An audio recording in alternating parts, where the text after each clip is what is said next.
Hello guys, ઇન્ડોવાઇસમાં આપનું સ્વાગત છે. ફર્સ્ટ આર્ટિકલ હાવરા કાલકા મેલ ટ્રેનના બારામાં છે.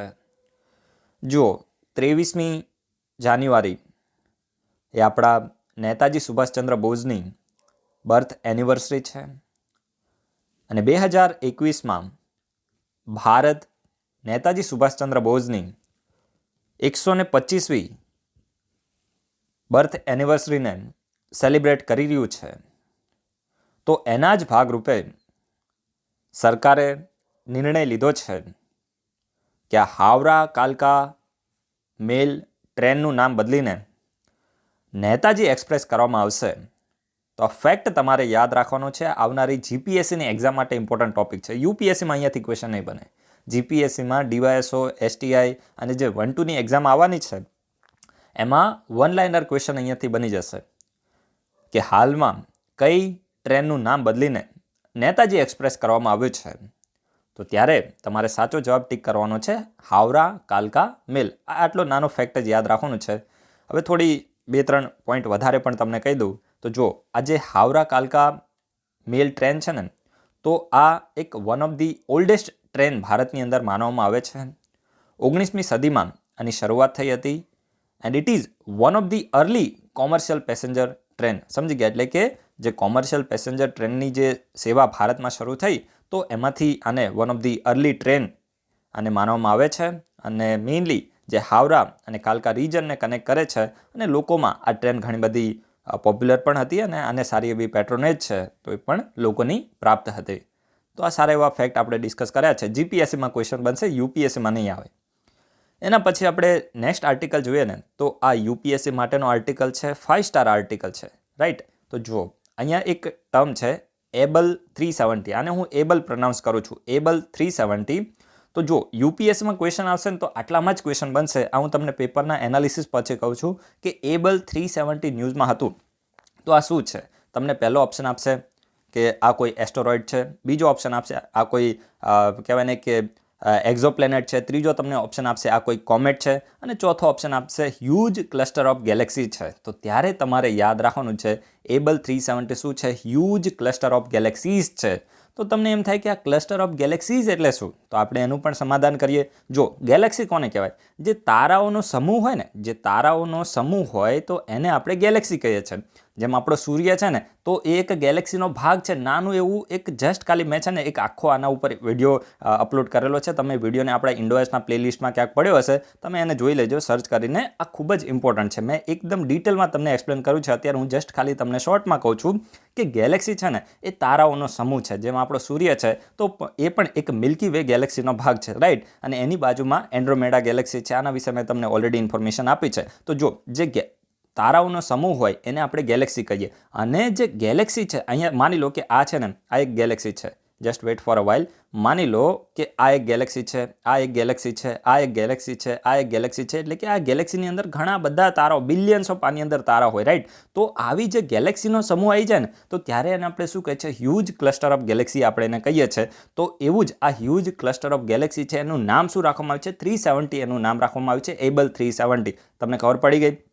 અને અત્યારે આ એબલ 370 ન્યૂઝમાં શા માટે છે? તો જે નાસા છે ને, તો એના દ્વારા આ હ્યુજ ક્લસ્ટર ઓફ ગેલેક્સીઝ છે તો એનું શું કરવામાં આવ્યું છે? પિક્ચર, એટલે કે એની એક ઇમેજ છે તો એને શેર કરવામાં આવી છે ને એટલા જ માટે આ એબલ 370 ન્યૂઝમાં આવ્યું છે. તો આ તમને ખબર પડી ગઈ ને? તો જુઓ, it is a Galaxy cluster located 4 billion light years away from the earth. એટલે કે જે આપણી પૃથ્વી છે તો એના કરતાં આ જે ક્લસ્ટર ઓફ ગેલેક્સીઝ છે, હ્યુજ ક્લસ્ટર ઓફ ગેલેક્સીઝ, તો એ 4 બિલિયન લાઇટ યર અવે, એટલે કે 4 બિલિયન લાઇટ યર. એટલે એને આપણે ગુજરાતીમાં શું કહીએ? પ્રકાશ વર્ષ. 4 બિલિયન પ્રકાશ વર્ષ આપણી પૃથ્વીથી આ જે હ્યુજ ક્લસ્ટર ઓફ ગેલેક્સીઝ છે તો એ લોકેટેડ છે. The core of Abell 370 is made of more than 100 galaxies. સમજ્યા તમે? એટલે કે જો કોર એટલે તમે સમજો ને, જેમ આપણી અર્થ હોય ને, તો એમાં શું આવે? આ માની લો કે આ અર્થ છે તો એમાં ઉપર શું આવે? ક્રસ્ટ આવે, પછી મેન્ટલ આવે છે અને અંદર છેક આપણે નીચે અહીંયાનો અંદરનો પોર્શન જોઈએ તો એને આપણે શું કહે છે? કોર કહે છે. અને એમાં ઇનર કોર ને આઉટર કોર હોય છે, રાઈટ. તો એવી જ રીતે આ જે આપણી ગેલેક્સી આજે અત્યારે હ્યુજ ક્લસ્ટર ઓફ ગેલેક્સીઝની આપણે વાત કરીએ છીએ તો એમાં કોરમાં આપણે જોઈએ ને માની લો કે આ ક્લસ્ટર ઓફ ગેલેક્સીઝ છે, અહીંયા ઘણી બધી ગેલેક્સીઝ છે, તો એમાં જે કોરનો એરિયા છે તો એમાં 100 કરતાં વધારે ગેલેક્સીઝ આવેલી છે. અને એક ગેલેક્સીઝમાં એક ગેલેક્સી હોય તો એની અંદર કેટલા તારાઓ હોય તો બિલિયન્સ ઓફ તારાઓ, એની કોઈની કહેવાય ને કે અનુમાન ના લગાવી શકે. એમાં છે ને જસ્ટ ખાલી એક એમરામ જે લમસમ એનો જે ડેટા છે તો આપી દેવામાં આવતો હોય છે. કોઈ પરફેક્ટ એના ડેટા તો અત્યાર સુધી મળ્યા નથી અને ભવિષ્યમાં પણ નહીં મળે, સમજી ગયા, કારણ કે ગેલેક્સી ખૂબ જ વિશાળ હોય છે, રાઈટ. જે હ્યુમન છે ને એની ઇમેજિનેશનની બહાર હોય છે, એટલી મોટી ગેલેક્સી હોય છે. એટલે જસ્ટ ખાલી એમાં ડેટા કોઈ યાદ રાખવાના હોતા નથી. And the galaxy was a catalogue by the George Abell and hence the name. સમજ્યા તમે? આનું નામ છે ને એબલ શા માટે રાખવામાં આવ્યું છે? તો એક જ્યોર્જ એબલ નામનો વ્યક્તિ હતો, તો એના દ્વારા આ ગેલેક્સીને સૂચિબદ્ધ કરવામાં આવી. તો કેટાલોગ એટલે શું થાય કે આને સૂચિબદ્ધ કરવામાં આવી અને એટલા માટે આનું નામ છે. તો આ ભાઈએ જે કામ કર્યું એને રેકગ્નાઇઝ કરવા માટે એબલાનું નામ રાખી દેવામાં આવ્યું છે. And Abell 370 Galaxy cluster was first discover in 2002, એટલે કે 2002માં આ જે હ્યુજ ક્લસ્ટર ઓફ ગેલેક્સીઝ છે તો એ ક્યારે ડિસ્કવર થયું હતું? તો પહેલી વખત 2002માં આને શોધવામાં આવ્યું હતું અને એટલા જ માટે આનું જે નામ છે એબલ 370 આ વ્યક્તિના નામ ઉપર રાખવામાં આવ્યું છે. And Abell 370 galaxy is also nick name as the dragon by the NASA scientist, એટલે કે નાસાના સાયન્ટિસ્ટ દ્વારા આનું નામ ડ્રેગન પણ રાખવામાં આવ્યું છે. તો સ્ટેટમેન્ટમાં તમને આપી દે કે ભાઈ આનું નામ ડ્રેગન રાખવામાં આવ્યું છે, તો તમને એમ થાય કે ચાઇના ઉપર આનું નામ નાસા કેમ રાખે? તો ભાઈ તમારે યાદ રાખવું છે કે નાસાએ આનું નામ ડ્રેગન રાખેલું છે. તો તમને ખબર પડી ગઈ હશે. એમ બી આપણી જે મીડિયા છે તો ચાઇના માટે ડ્રેગન શબ્દ જ યુઝ કરે છે ને, સમજી ગયા. લોકોને ભડકાવવાનું એમનું કામ છે ને, એ તો કર્યા રાખશે. ચલો, આની સાથે હું તમને છે ને એક ટોપ લેવલનો છે ને ક્વેશ્ચન પૂછું, જેના ઉપર ક્વેશ્ચન બનવાની સંભાવના જીપીએસસી યુપીએસસી બંનેમાં વધારે છે. વિડીયોના કમેન્ટ બોક્સમાં લખો કે 16 સાયકી શું છે. આના વિશે મેં તમને છે ને ડિટેલમાં ઇન્ડોઆઈસમાં આર્ટિકલ ડિસ્કસ કરાયો હતો. તો તમારે આ વિડીયોના કમેન્ટ બોક્સમાં કહેવાનું છે કે જેવી રીતે મેં તમને ઓપ્શન આપ્યા ને કે માની લો કે કોમેટ આપે કે પછી કહેવાય ને કે જે એક્ઝોપ્લેનેટ આપે, એસ્ટરોઇડ આપે કે માની લો કે ગેલેક્સી આપે, તો અત્યારે તમારે આ કહેવાનું છે કે 16 સાયકી શું છે, રાઈટ. અને એના વિશે તમારે કંઈક સારી એવી ઇન્ફોર્મેશન આપવાની છે. ઓલરેડી આપણે ઇન્ડોઆઈસમાં આપેલી છે કે પહેલી વખત આ ક્યારે ડિસ્કવર થયું હતું, કયા દેશ દ્વારા આને કરવામાં આવ્યું હતું. પછી આની કંઈક વેલ્યુના સંદર્ભમાં તમારે ઇન્ફોર્મેશન આપવાની છે કે શું આની એવી સ્પેશિયલ ખૂબી છે જેના હિસાબથી આ ખૂબ જ ન્યૂઝમાં રહ્યું હતું. તો એના વિશે મેં તમને ઇન્ફોર્મેશન આપી હતી. દરેક લોકો વિડીયોના કમેન્ટ બોક્સમાં પાર્ટિસિપેટ કરે.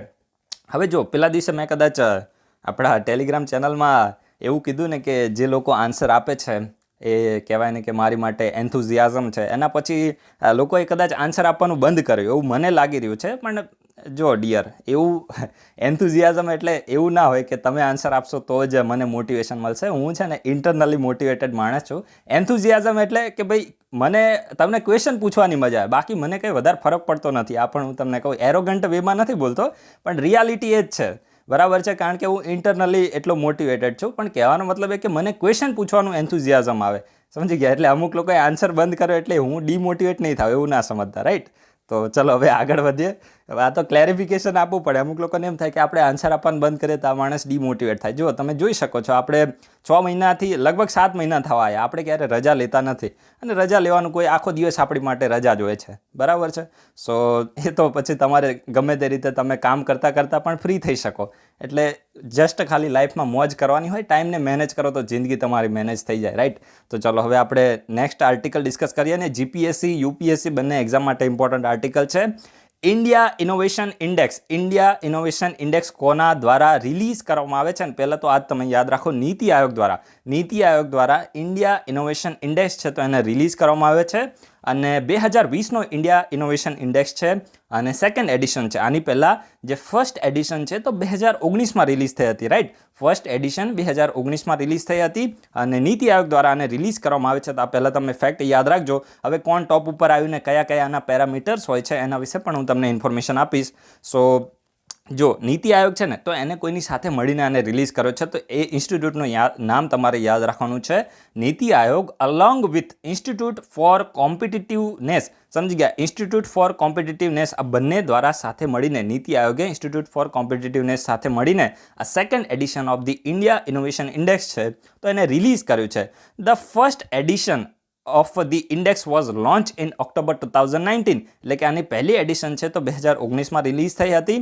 And the India Innovation Index 2020 examines the innovation capabilities and performance of the states and union territories. એટલે કે આ જે ઇન્ડિયા ઇનોવેશન ઇન્ડેક્સ છે તો એ શું કરે છે, જે ઇનોવેશન કેપેબિલિટીઝ છે તો એને એક્ઝામાઇન કરે છે, અને જે વેરિયસ સ્ટેટ્સ અને યુનિયન ટેરેટરીઝ છે તો એને શું કર્યું છે કે ભાઈ ઇનોવેશનમાં એમનું કેવું પરફોર્મન્સ છે, સમજી ગયા, એમની કેવી કેપેબિલિટીઝ છે તો એને શું કરે છે, એક્ઝામાઇન કરે છે. તો આ ફેક્ટ તમારે યાદ રાખવાનું છે. અને આમાં જે પણ વેરિયસ સ્ટેટ છે તો એને ઇક્વાલિટી મતલબ એમને ઇક્વલ રીતે એમને ટ્રીટ કરવા માટે શું કર્યું છે કે ભાઈ મોટા જે મેજર કેટેગરીના સ્ટેટ છે અને માઇનર સ્ટેટ છે, અને એના સિવાય જોઈએ તો યુનિયન ટેરેટરી ને હિલી સ્ટેટ છે તો એને અલગ અલગ રીતે એમને શું કરવામાં છે, રેન્ક આપવામાં આવે છે. કારણ કે ભાઈ તમે જુઓ કે પછી તમે જે લક્ષદ્વીપ યુનિયન ટેરેટરીને તમે ગુજરાત સાથે કમ્પેર ના કરી શકો, કે લક્ષદ્વીપ યુનિયન ટેરેટરીને તમે યુપી સાથે કમ્પેર ના કરી શકો, કે મહારાષ્ટ્ર કે તમિલનાડુ સાથે એને કમ્પેર ના કરી શકો. પછી એવી જ રીતે તમે નાગાલેન્ડને પછી તમે જઈને મહારાષ્ટ્ર સાથે કમ્પેર ના કરી શકો, સમજી ગયા. તો એ રીતે શું કરવામાં આવ્યું છે, મેજર સ્ટેટ છે, પછી હિલી સ્ટેટ છે અને યુટી છે તો એને અલગ અલગ રીતે એને કેટેગરાઇઝ કરવામાં આવી છે. તો જો હવે મેજર સ્ટેટ છે ને તો એમાં તમારે શું યાદ રાખવું છે, ક્વેશ્ચન અહીંયાથી જ બનશે. મેજર સ્ટેટની કેટેગરીમાં જે કર્ણાટકા છે તો ટોપ ઉપર આવ્યું છે. બસ આ ફેક્ટ તમે યાદ રાખો, ક્વેશ્ચન અહીંયાથી બનશે. એના પછી બીજો, ત્રીજો, ચોથો એ જસ્ટ ખાલી એમ જ ઇન્ફોર્મેશન માટે યાદ રાખી લેવાનું. મે બી ક્વેશ્ચન બની જાય તો તમને ખોટું ના પડવું જોઈએ. જીપીએસસી તો આટલું ડિટેલમાં પૂછતી હોય છે કે બીજો રેન્ક ને ત્રીજો રેન્ક ને કોનો આવ્યો, તો તમને મે બી આવી જાય તો યાદ હોવું જોઈએ. તો કર્ણાટકા ટોપ ઉપર આવ્યું છે, અને બીજા રેન્ક ઉપર મેજર સ્ટેટની કેટેગરીમાં મહારાષ્ટ્ર છે, અને ત્રીજા રેન્ક ઉપર તમે જોશો તો તમને ત્રીજા રેન્ક ઉપર તમિલનાડુ જોવા મળશે, ચોથા રેન્ક ઉપર તેલંગાના, અને પાંચમા રેન્ક ઉપર કેરાલા જોવા મળશે. યાદ રાખજો, ઇમ્પોર્ટન્ટ છે. જો જે ફર્સ્ટ રેન્ક છે ને તો એ કર્ણાટકાનો છે, બીજો રેન્ક મહારાષ્ટ્રનો છે, ત્રીજો રેન્ક છે તો તમિલનાડુનો, ચોથો છે તો તેલંગાના, અને પાંચમો છે તો એ કેરાલાનો છે. તો તમે જોઈ શકો છો કે ટોપ 5 છે ને તો એમાંથી 4 તો ક્યાંના છે, સધન ઇન્ડિયાના છે. ટોપ 5માંથી 4 તો સધન ઇન્ડિયાના છે. એન્ડ દિલ્હી છે તો એનો ફર્સ્ટ રેન્ક આવ્યો છે, અને વાઇલ ચંદીગઢ છે તો એનો સેકન્ડ રેન્ક આવ્યો છે. યુનિયન ટેરેટરીની વાત છે, સમજી ગયા. જે યુટી છે તો એમાં દિલ્હી છે, દિલ્હી પણ એક યુટી છે ને, રાઈટ. તો યુટી છે તો એમાં દિલ્હી એ પહેલા રેન્ક ઉપર છે, અને ચંદીગઢ એ સેકન્ડ રેન્ક ઉપર છે. Under the north eastern or હિલી states, the Himachal Pradesh on top, એટલે કે જે હિમાચલ પ્રદેશ છે તો એને નોર્થ ઇસ્ટર્ન સ્ટેટ, અને જે હિલી સ્ટેટ છે, હિલી સ્ટેટ એટલે કે જે જમ્મુ એન્ડ કાશ્મીર છે, ઉત્તરાખંડ છે, હિમાચલ પ્રદેશ છે, સિક્કિમ છે, આ બાજુ જુઓ તો અરુણાચલ પ્રદેશ છે, નાગાલેન્ડ, મણિપુર, મિઝોરમ, ત્રિપુરા અને આસામ છે, સમજી ગયા, અને મેઘાલય છે. તો આ હિલી સ્ટેટ અને નોર્થ ઇસ્ટ બંને પણ આવી જાય ને, સમજી ગયા. તો એમાં કોને ટોપ કર્યું છે, તો એને ટોપ કર્યું છે હિમાચલ પ્રદેશે આ કેટેગરીમાં ટોપ કર્યું છે. હવે જો આમાં કેટલાક પેરામીટર છે ને તો એને ધ્યાનમાં લઈને જે રેન્ક છે તો આપવામાં આવ્યા છે. તો જો આમાં મેઇનલી છે ને 5 ઇનેબલર પેરામીટર છે, અને 2 છે ને તો એ પરફોર્મન્સ પેરામીટર છે. 5 ઇનેબલર પેરામીટર છે અને 2 પરફોર્મર પેરામીટર છે. તો 5 ઇનેબલર કયા છે ને પહેલાં તો હું તમને કહું તો ઇનેબલર પેરામીટર તમે જોશો, આ જીપીએસસીમાં બની જશે ક્વેશ્ચન. આ તમે જસ્ટ ખાલી ફેક્ટ છે પણ તમારે નોટ ડાઉન આને કરી દેજો અને રિવિઝન કરતા રહેજો. યુપીએસસી પણ છે ને આ રીતે ક્યારેક તમે જુઓ કે ઇઝ ઓફ ડુઈંગ બિઝનેસ છે ને તો એના પેરામીટર 10 એના મેઇનલી જે ઇન્ડિકેટર કે પેરામીટર તમે જે કહો એનો યુઝ થાય છે તો એના વિશે યુપીએસસીએ પૂછ્યું હતું. પણ એ કેવું હતું, એકદમ કોમન સેન્સથી. જો યુપીએસસી એક એવી બોડી છે ને જે એકદમ તમે એના ક્વેશ્ચનને કોમન સેન્સથી તમે સોલ્વ કરી શકો, એવું ના હોય. અમુક લોકો શું કરે, આખા ગામનું એટલું નોલેજ ભેગું કરવાની કોશિશ કરશે. તમે જોશો તો વિઝન વાંચશે ને, ઇનસાઇટ વાંચશે ને, આ વાંચશે ને, તે વાંચશે ને, આઈએસ બાબાને, અરે ભાઈ મગજ ગાંડું થઈ જશે, સમજી ગયા. જસ્ટ ખાલી છે ને એક કોન્ફિડન્સ માટે હું છે ને આ જે શબ્દ બોલું ને આને તમે પ્રેક્ટિકલી સમજી લેજો કે કોઈ પણ સબ્જેક્ટની તમે પ્રિપેરેશન કરો ને એ જસ્ટ ખાલી ઇન્ટરનલ કોન્ફિડન્સ માટે હોય કે ભાઈ મેં છે ને હિસ્ટ્રીમાં કંઈક વાંચેલું છે, મેં જિયોગ્રાફીમાં કંઈક વાંચેલું છે. હું તમને ગેરંટી મારીને કહું છું, જો તમારી પાસે કોન્ફિડન્સ હશે ને તો તમે આસાનીથી કોઈ પણ એક્ઝામ નીકાળી દેશો, અને તમારું પેપર છે ને આસાનીથી તમે ગમે તેટલું અઘરું આવશે ને તમે એને સારી રીતે એનો સ્કોર કરી શકશો. કોન્ફિડન્સ રાખવાનું. પછી માની લો કે હવે આ ઘણા બધા તમે લોકો કોઈના કોઈ કોચિંગમાં જતા હશો, ત્યાં જોતા તમે જોશો તો તમે ઇન્ડોએસના વિડીયો જોતા હશો ને તો પેલો બાજુવાળો કોઈ બીજાનો જોતા હશે, તમને એમ થાય કે આ મારાથી આગળ નીકળી જશે. પછી માની લો કે તમે કોઈ એક મેગેઝિન વાંચો છો, અને એક માની લો કે તમે કોઈ ગુજરાતની જીકેની કોઈ માની લો કે પેલી એલજીકે આ બધું આવે છે એ વાંચો છો, અને તમારો બાજુવાળો વર્લ્ડ ઇન બોક્સ વાંચે છે, તો તમને એમ થાય કે ચાલો આ વર્લ્ડ ઇન બોક્સમાં એક લાઈન વધારે છે ને મારથી એ આગળ નીકળી જશે. તો જ્યાં સુધી આવી ભાવના રહીને ગાઈસ હું તમને ઓનેસ્ટલી કહું છું, અને ભાષણ ના સમજતા જ્યાં સુધી આવી ભાવના રહીને ત્યાં સુધી તમારે એક્ઝામમાં સ્કોર કરો ખૂબ જ ડિફિકલ્ટ થઈ જશે, તમે કોન્ફિડન્સમાં નહીં આવો. હું તમને એટલું કહીશ કે કોઈ પણ કોચિંગમાં તમે જતા હોય, કોઈ પણ લાઇબ્રેરી, કોઈ પણ રીડિંગ ગ્રુપ જ્યાં તમે જતા હોય કે ઘરમાં એકલા હોય, હંમેશા તમે જે રીડ કરો છો, જે વસ્તુ ભણો છો ને એમાં કોન્ફિડન્સ રાખો. જો તમને એક્ઝામમાં ક્વેશ્ચન નહીં આવડતા ને તોય તમે ખાલી એમ જ લગાવી દેશો ને તોય તમારો આન્સર સાચો પડશે. પણ ક્યારે? જ્યારે તમે જે સ્ટડી કરી હશે એમાં કોન્ફિડન્સ હશે. જો એકબીજાનું અનુકરણ આપણે કહીએ ને, આંધળું અનુકરણ એ કર્યું તો તમે ખોવાઈ જશો. સમજી ગયા? આ હું તમને ફેક્ટ કહું છું. એટલે જે પણ અહીંયા સ્ટડી કરો છો ને એના ઉપર ટ્રસ્ટ રાખો. કરંટ અફેર્સ છે ને તો એ ક્યાંક ને ક્યાંક તમને છે ને સેમ વસ્તુ આવી જ જશે. સમજી ગયા? દરેક લોકોની કરંટ અફેર્સને કવર કરવાની ટ્રીક હોય અને એ રીતે ક્યાંક ને ક્યાંક આવી જશે. જે મેગેઝિનો વાળા હોય ને, હું તમને ફેક્ટ કહું છું, જે લોકો ગુજરાતના બધું વાંચતા હશે એ મેગેઝિનો વાળા કોપી પેસ્ટ કરે છે, જસ્ટ ખાલી ટ્રાન્સલેટ કરીને મૂકી દે છે. એટલા માટે હું તમને કહું છું કે તમે બીજા કરતાં તમે કરંટ અફેર્સમાં તમે જોશો તો માની લો કે અત્યારે છે ને તમે જે કરંટ અફેર્સ કરી રહ્યા છો ને એ આવતા મહિને જ્યારે મહિનો પતી જશે પછી મેગેઝિન પ્રિન્ટ થશે અને એ પ્રિન્ટ થઈને કોઈક લોકો સ્ટડી કરશે ને ત્યારે એ લોકો પહેલી વખત વાંચે આ જ વસ્તુ ને ત્યારે એ વસ્તુ તમે ઓલરેડી સ્ટડી કરી લીધી હશે અને ત્યારે તમે એનું બીજી કે ત્રીજી વખત રિવિઝન કરતા હશો તો ત્યારે તમે આગળ હશો. સમજી ગયા? તો એટલા માટે કોઈનું આંધળું અનુકરણ ના કરો. જે વસ્તુ ફોલો કરો છો બહુ જ ઓછો રિસોર્સ રાખો. યુટ્યુબ ઉપર પૂરેપૂરો કંટ્રોલ રાખો. આ ભાષણ ના સમજતા હું તમને ગોલ્ડન વર્ડ્સ કહી રહ્યો છું. સક્સેસ માટેની આ ટ્રીક છે. જો તમે યુટ્યુબમાં ખોવાઈ ગયા તો જિંદગીમાં ખોવાઈ જશો. યુટ્યુબ છે ને એક ખાડો છે, એમાં તમે ઊંડા ને ઊંડા ઉતરતા જ જશો. એટલે બહુ જ કંટ્રોલ રાખજો. બહુ જ ઓછી ચેનલો ફોલો કરજો. મેં તમને યસ્ટરડે જે વિડીયો બતાવ્યા ને એ વિદ્યાર્થીઓના જીવન સાથે મજાક કરવાવાળા છે. એને યુપીએસસીનું પેપર આપે ને એના 100 માર્ક્સ બી ના આવે, યુપીએસસીના પેપરમાં એના 100 માર્ક્સ બી ના આવે, એવા લોકો વિડીયો બનાવીને મૂકી દે છે. સમજી ગયા? તો આવા લોકોથી તમે બચીને રહેજો. તો હવે ફરીથી આપણે મેઇન ટોપિક ઉપર આવી જઈએ કે જે સ્ટડી કરો ને, ઇન શોર્ટ હું તમને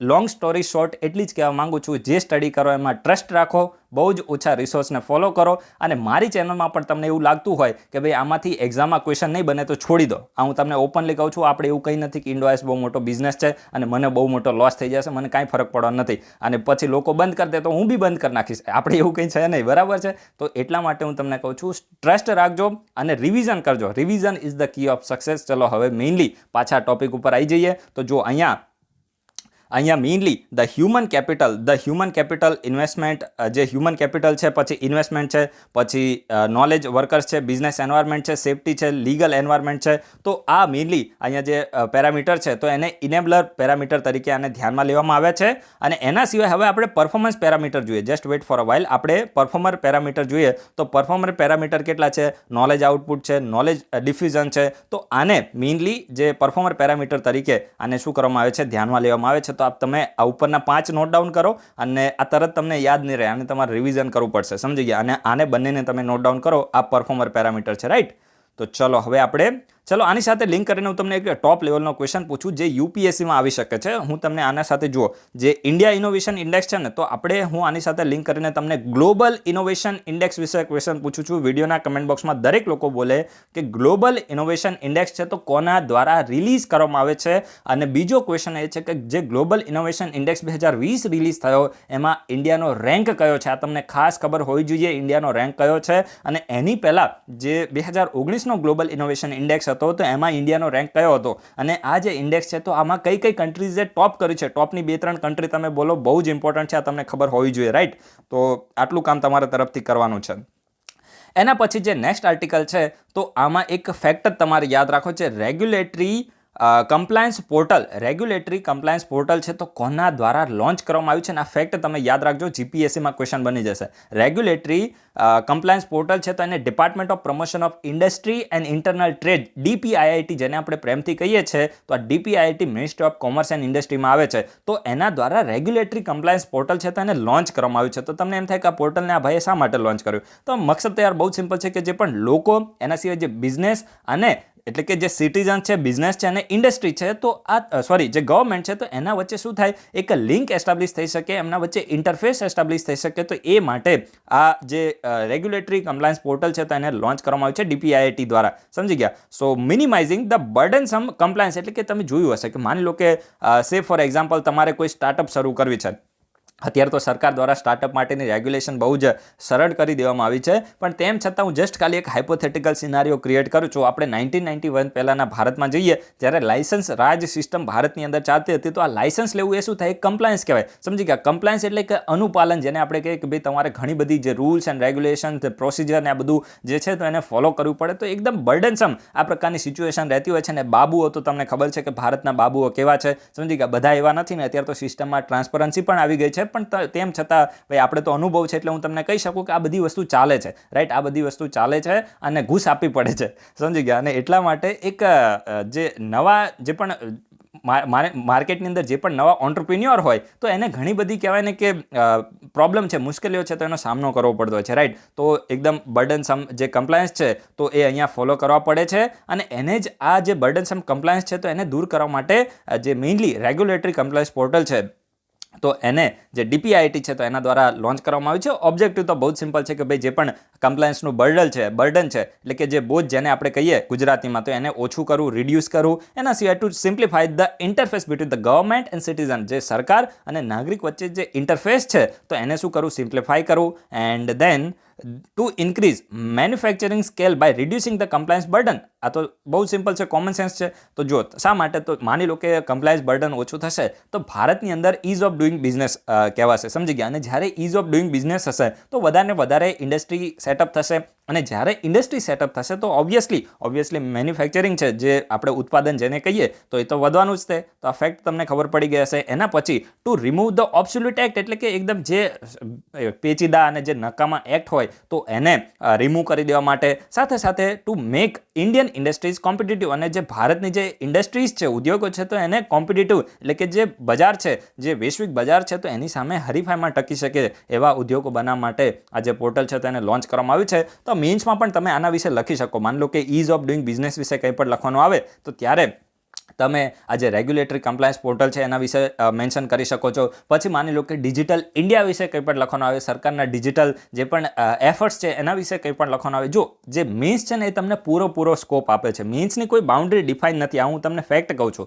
મીન્સની કોઈ બાઉન્ડ્રી ડિફાઇન હોતી નથી. તમે જે પણ માની લો કે પેપર લખવાનું આવ્યું અને UPSCમાં તમને એક ક્વેશ્ચન લખવા માટે 8 થી લઈને 10 મિનિટનો સમય મળતો હોય છે, તો 8 થી લઈને 10 મિનિટના સમયમાં ભાઈ આપણે બધા હ્યુમન છીએ, અને એ હ્યુમનને કંઈક લિમિટેશન હોય, બધાને બધું યાદ ના રહે. તમે વાંચ્યું તો બધું હોય પણ ત્યાં તમે બધું લખી ના શકો, તો ત્યારે તમને જે યાદ આવે ને પણ એના રિલેટેડ હોય તો તમે ત્યાં એને કોટ કરી શકો છો. એટલે કોઈ બાઉન્ડ્રી મીન્સની અંદર ફિક્સ હોતી નથી. પણ એ પછી તમે જે આન્સર લખો ને એ ક્યાંક ને ક્યાંક તમારા ક્વેશ્ચનના સંદર્ભમાં હોવો જોઈએ. તો આટલું તમારે ધ્યાન રાખવાનું હોય છે. બાકી જે પણ તમે અહીંયા આપણે જે પણ સ્ટડી કરીએ છીએ એને તમે ગમે ત્યાં એને યુઝ કરી શકો છો, પણ લાગતું વળગતું હોવું જોઈએ. ચલો એના પછી નેક્સ્ટ આર્ટિકલ જોઈએ ને તો એ કમલમના બારામાં છે. તો આપણે બીજેપીની વાત નથી કરવાની, પણ એ ક્યાંક ને ક્યાંક હવે આપણી જે ગુજરાત સરકાર છે તો એને ડિસિઝન લીધો છે કે ભાઈ આ ડ્રેગન ફ્રૂટ છે ને, તો તમે જોશો તો આમ ડ્રેગન ફ્રૂટ એટલે નામ બી થોડું એકદમ અટપટું નામ લાગે છે.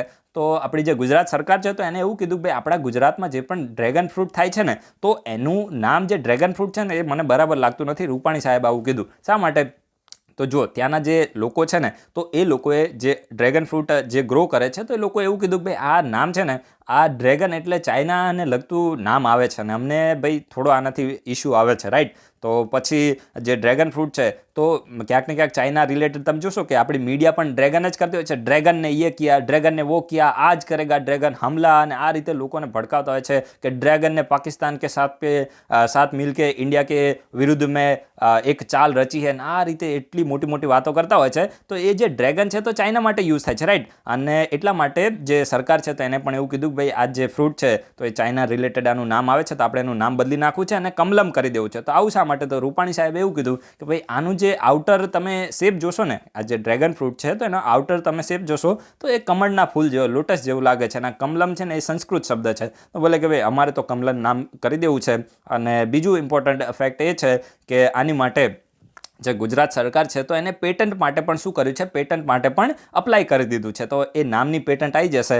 પછી જે કમલમ શબ્દ છે તો એનો યુઝ કરી દેવામાં આવશે. તો જુઓ, જે dragon fruit is the fruit of the species of the wild cactus. Cactus એટલે તમે સમજો ને, આપણે થોર કહીએ કે શું કહે? થોર કહેવાય ને. તો જંગલી જે કેક્ટસ છે તો એની એક સ્પીસીઝનું આ ફ્રૂટ છે. અને જો આ ખૂબ જ ઇમ્પોર્ટન્ટ ફેક્ટ છે, તમે યાદ રાખજો. આ ક્યાંનું નેટિવ છે? તો નેટિવ છે સાઉથ અને સેન્ટ્રલ અમેરિકા. ફેક્ટ તમે યાદ રાખજો. એવું નથી કે ભાઈ આ માની લો કે તમને આપી દે કે જે આજે ડ્રેગન ફ્રૂટ છે તો ઇન્ડિયન સબકોન્ટિનેન્ટનું નેટિવ છે, સમજી ગયા કે ઇન્ડિજિનિયસ ક્યાંનું છે તો ઇન્ડિયન સબકોન્ટિનેન્ટનું આપી દે, તો ભાઈ એ સ્ટેટમેન્ટ રોંગ હશે. જે સેન્ટ્રલ અને સાઉથ અમેરિકા છે તો એનું શું છે? એનું નેટિવ છે, ઇન્ડિજિનિયસ ત્યાંનું છે. And where it is called the pitaya, આ આપણે યાદ રાખવાની જરૂર નથી, અથવા તો પિતા હયા એવું કંઈક એને પ્રોનાઉન્સ કરવામાં આવે છે. તો આ આપણે યાદ રાખવાની જરૂર નથી, આપણે સેન્ટ્રલ સાઉથમાં જવાનું નથી, પણ એટલું તમે યાદ રાખજો કે જે સાઉથ અને સેન્ટ્રલ અમેરિકા છે તો ત્યાંનું આ ડ્રેગન ફ્રૂટ છે તો નેટિવ છે. And world's largest producer and exporter of the dragon fruit is વિયેટનામ. ખૂબ જ ઇમ્પોર્ટન્ટ ફેક્ટ છે. યુપીએસસી માટે પણ આવા ફેક્ટ ઇમ્પોર્ટન્ટ થઈ જાય છે.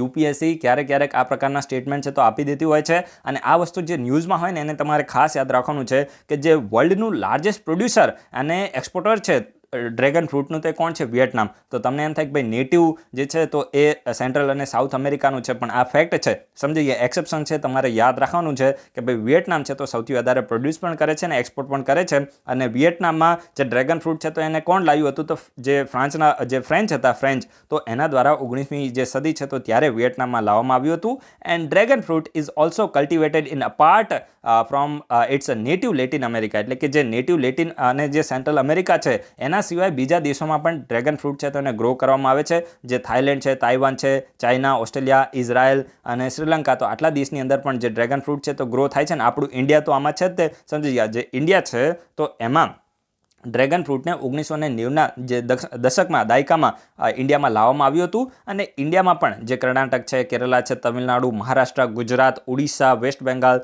આંધ્રપ્રદેશ, અંદમાન નિકોબાર આઇલેન્ડ, તો આટલા જે સ્ટેટ અને યુનિયન ટેરેટરી છે તો એની અંદર ડ્રેગન ફ્રૂટને ગ્રો કરવામાં આવે છે. And it grows in all kinds of soil and does not require much water. યાદ રાખજો, બહુ જ ઇમ્પોર્ટન્ટ છે કે દરેક પ્રકારની જે સોઇલ છે તો એની અંદર ડ્રેગન ફ્રૂટ છે તો એ ગ્રો થાય છે. એટલે કે એલ્યુવિયલ સોઇલ આવે ને, લેટેરાઇટ સોઇલ ને, બ્લેક સોઇલના જે વેરિયસ ટાઈપ હોય ને, તો દરેક પ્રકારની સોઇલમાં આ શું થાય છે? ગ્રો કરે છે. ને આને વધારે પાણીની જરૂર પડતી નથી. ફેક્ટ તમે યાદ રાખજો, બહુ જ ઇમ્પોર્ટન્ટ છે. અને જીપીએસસીની 1-2ની એક્ઝામમાં ક્વેશ્ચન બનશે. માની લો કે તમને છે ને થોડા કન્ફ્યુઝ કરવા છે, ત્યારે હું તમને બાટલીમાં ઉતારવા એવો શબ્દ કરું છું, તો આ જસ્ટ ખાલી મજાક હોય છે, રાઈટ? તો માની લો કે તમને કન્ફ્યુઝ કરવા છે તો ત્યારે તમને કેવું સ્ટેટમેન્ટ આપશે કે ભાઈ ડ્રેગન ફ્રૂટ છે ને તો ઇન્ડિયામાં ફક્ત ને ફક્ત ગુજરાતમાં ગ્રો કરવામાં આવે છે. જો આવા સ્ટેટમેન્ટ બને છે એટલા માટે હું તમને આ રીતે જે પ્રેક્ટિકલ જે પ્રિપેરેશન છે તો કરાવું છું કે ભાઈ આ રીતે તમને સ્ટેટમેન્ટ આપી દે કે ડ્રેગન ફ્રૂટ છે તો ફક્ત ને ફક્ત ગુજરાતમાં ગ્રો થાય છે ઇન્ડિયાની અંદર, તો એ સ્ટેટમેન્ટ રોંગ હશે. કારણ કે આ બધા સ્ટેટ તમે જોઈ શકો છો, સ્ટેટ અને યુનિયન ટેરેટરીમાં પણ આ ડ્રેગન ફ્રૂટને ગ્રો કરવામાં આવે છે. તો આ ફેક્ટ તમને ખબર પડી.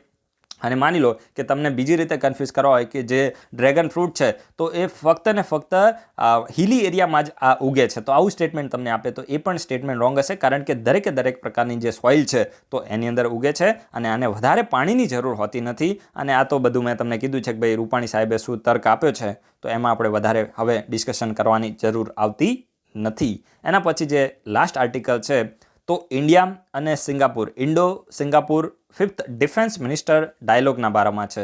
તો જો આ ડાયલોગમાં એટલું કંઈ ખાસ તો છે નહીં, પણ એટલું યાદ રાખજો કે અત્યારે રિસન્ટલી 5મો ડાયલોગ થયો છે. જીપીએસસી છે ને આસિયાન, જો જીપીએસસી માટે આસિયાન પણ ઇમ્પોર્ટન્ટ છે. હું તમને હંમેશા કહેતો રહું છું કે જીપીએસસી માટે DRDO, જીપીએસસી માટે ISRO, જીપીએસસી માટે એક્સરસાઇઝ અને જીપીએસસી માટે આસિયાન પણ ખૂબ જ ઇમ્પોર્ટન્ટ છે. એ રીતે જીપીએસસી માટે ટ્રેન હોય ને, ટ્રેન, હવે જેવી રીતે ઉપર મેં તમને કીધું ને તો ટ્રેન માટે તમે છે ને તમારે ભૂતકાળમાં જોવું હોય તો જોઈ લેજો. DYSO હોય, STI હોય, PI હોય, આ બધાના પેપર સોલ્યુશન આપણે અપલોડ કરેલા હતા, પણ એ બધા અત્યારે આપણે પ્રાઇવેટ કરી દીધા છે, રાઈટ? તો એ બધામાં તમે જોયું હશે કે તમને ટ્રેન વિશે તો ક્વેશ્ચન જવાબ મળશે જ તે. જે રીતે ટ્રેન 80 હોય, જે વંદે ભારત, જે આપણે જે વંદે ભારત છે, પછી એના સિવાય તમે જોશો તો જે કયા 2 રેલવે સ્ટેશન વચ્ચે પહેલાં શરૂ થઈ, કયા 2 રેલવે સ્ટેશન વચ્ચે પછી શરૂ થઈ, તો આવા ક્વેશ્ચનો બને છે, રાઈટ? અને એના સિવાય માની લો કે મિનિસ્ટ્રી ઓફ રેલવે દ્વારા કોઈ ઇનિશિયેટિવ લેવામાં આવ્યો હોય, જેવી રીતે કોઈ સહેલી વિશેનો આ ક્વેશ્ચન છે તો એ પણ કોઈ એક્ઝામમાં બન્યો હતો, રાઈટ? તો આ પ્રકારના ક્વેશ્ચન છે તો એ જીપીએસમાં બનતા હોય છે. તો તમારે